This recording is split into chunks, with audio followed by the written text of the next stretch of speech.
Alors, ce qu'on appelle une opération coup de poing, qui est pas un terme très marketing ou de communication, c'est en gros c'est du guérilla marketing, c'est-à-dire c'est une opération plus événementielle, non conventionnelle, on va dire, et à petit budget. L'idée est de frapper fort, c'est ça le coup de poing en fait, c'est de frapper fort en termes de visibilité, créer un événement qui est original pour faire parler de l'organisation. Elle est coup de poing parce qu'elle est plutôt surprenante, elle n'est pas autorisée, c'est-à-dire qu'on ne demande pas les autorisations des autorités, de la préfecture pour organiser ce type d'événement. Typiquement sur cette opération, c'était jeter de l'encre sur l'ambassade de Syrie.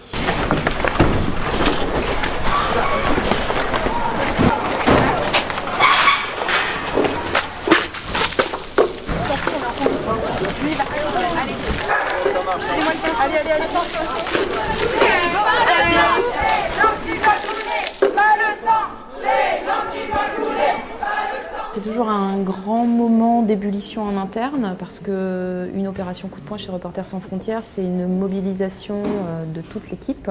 Quand on intègre Reporters sans frontières, on intègre aussi le fait d'être militant pour la cause, même s'il y a une pression assez importante parce que c'est toujours des opérations qui peuvent être plus ou moins risquées, parce qu'en général, quand on dit opération coup de poing, justement, c'est qu'elles ont un impact direct sur une certaine forme d'illégalité. En tous les cas, si elles sont médiatisées, c'est aussi parce qu'on fait des choses un peu illégales, je ne sais pas si c'est vraiment le mot, mais en tous les cas un peu dangereuses, on va dire.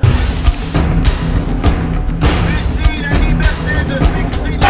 Assassiner. Pour demander qu'ils respectent leurs engagements sur la Constitution russe, mais aussi leurs engagements internationaux, leurs engagements vis-à-vis du Conseil de l'Europe.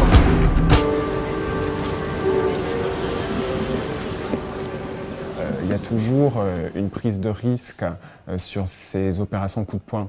Ça fait partie de l'ADN de Reporters sans frontières, ça fait partie de la politique de Reporters sans frontières, mais c'est un choix qui est stratégique, un choix de communication.